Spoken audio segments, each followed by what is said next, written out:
Christianity was nothing to me. God was a nobody. I was born into an unstable Christian family full of verbal and physical abuse. It bottled up for so many years, and it just led to a breaking point of anger and anxiety. Growing up for me, especially in school, was rough. I didn't have a whole lot of friends. I didn't have a whole lot of people I could talk to. I was always a different kid, you know. I was always made fun of for this reason or that. And when I hit 6th grade is when I was introduced to a new outlet, which ended up being marijuana. I was against it at first. I didn't want any part of it, but it was introduced to me by a couple of guys who I thought were my friends. They were the only people that I could even talk to, let alone hang out with.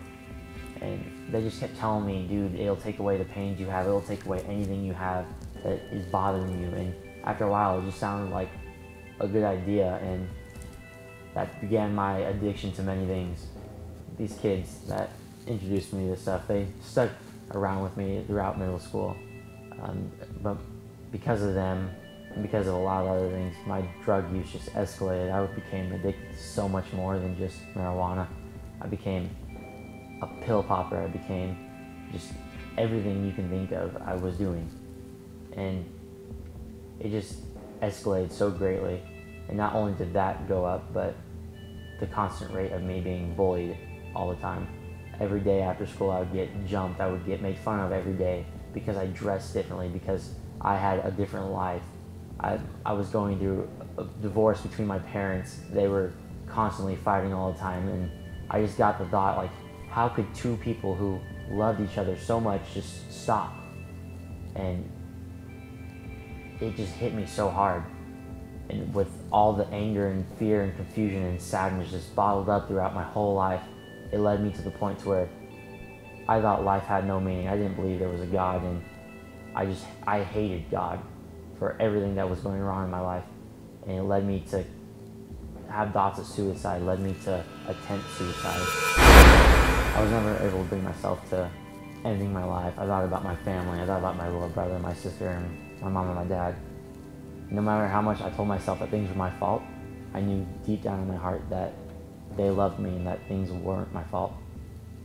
And towards the end of the year of my middle school years, things started picking up. I started getting my life back on track. I stopped smoking. I just was living a happier life. And it wasn't even a life for God. It was just, I started finding the right crowd to hang out with. And then freshman year started. Sure enough, all the upperclassmen, all the bigger kids decided, you know what, let's pick on this guy. Let's break this guy. And all the bullying started again. I got picked on all the time in my classes. People telling me, oh dude, you're stupid, I'm gonna beat the crap out of you. And I couldn't do anything about it. I was scared. I was getting sexually harassed by several people. And again, it led me to other things. A couple of kids from one of my classes came up to me one day and they're all, hey dude, what are you doing tonight? And I told them, probably just gonna go home and watch TV. And they said, why don't you come over? And so I went over and hung out with these guys, not knowing what was coming. Got there, it was a party, everybody was drinking, and I don't know, that began my drinking stage. The alcohol, all the drinking, everything like that, it led me to, again, going back to marijuana, going back to popping pills, just all this stuff that I thought I was rid of, I thought I was free of. And it just consumed my life so greatly. Nothing else I did mattered. It was this, like, when am I going to get my next fix? When am I going to get that next buzz? How can I get a better buzz? And that's all my life revolved around. Again, I was to the point where I thought, you know what? I don't even care about Christianity. I don't care about this. I just want to live my life and have fun. And that's all it began. That's all it became. And it just carried out throughout all my freshman year. And I was just living such a sinful life, just consumed by it. Towards the end of my freshman year, I was still involved with all this stuff, but I was still going to the Nazarene church. Not really to worship God or serve God, but to kind of just get away from everything, just to get out of my house. One Wednesday night, my youth pastor came up to me and he asked me, hey dude, are you going to NYC? What NYC is Nazarene Youth Conference, and it happens every 4 years. And what it is every Nazarene church from across the country comes together in one big city.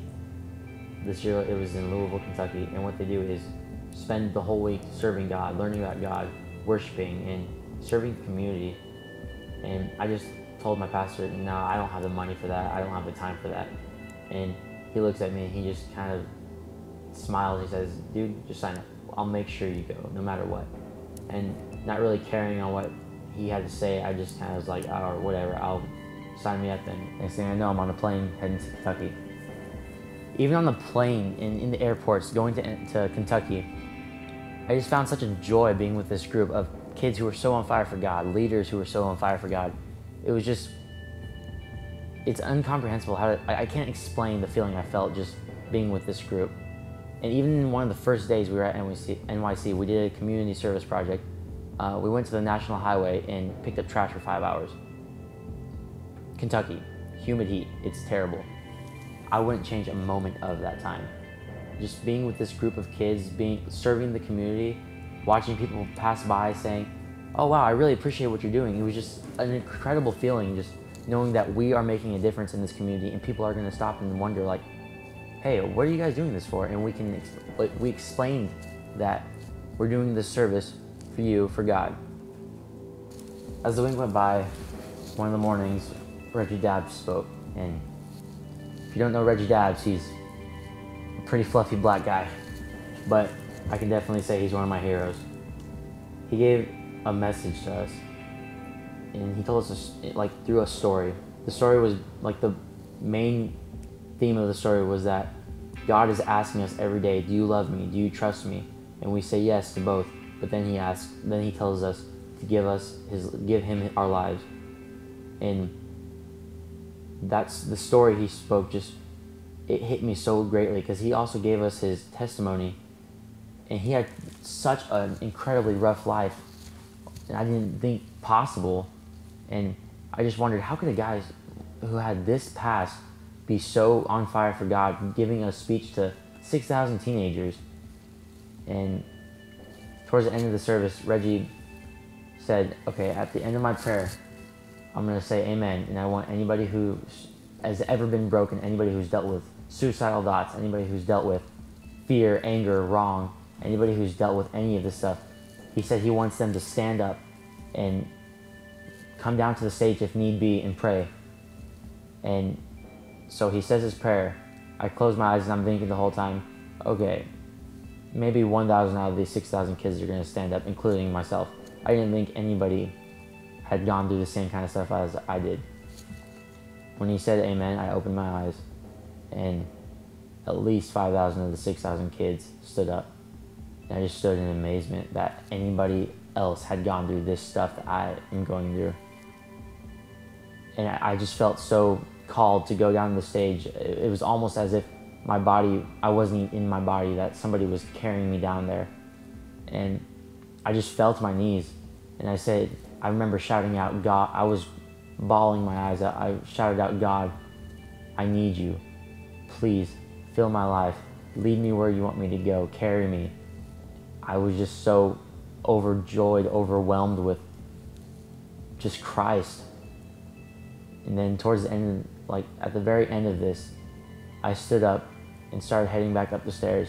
But right as I stood up and turned around, one of the guys that went with us to NYC was right in my face. I didn't know him too well beforehand. I didn't know his story. I just thought he was another one of those guys that everybody likes. He was in my face and he gave me the hugest hug. And he was crying. And he told me, dude, I love you so much, man. You're such a... I just want you to know that I'm here for you no matter what. And I'd never really heard that before. And it just made me cry. I cried for joy and I cried for sadness and I was just happy that I knew at that moment that I was living for God. It was unbelievable. The feeling is incomprehensible. Because of NYC, I now know that my life has purpose. It's to serve God and glorify Him in every way and shape that I possibly can. And I'm so grateful for the leaders, my pastor, and my friends that have brought me to that decision to go to NYC. And I'm so grateful to all of them for holding me accountable for myself. I'm living so on fire for God now, and the joy I have is unimaginable. There's no better feeling than serving God, than living for the King of Kings, the Lord of Lords. It's unimaginable.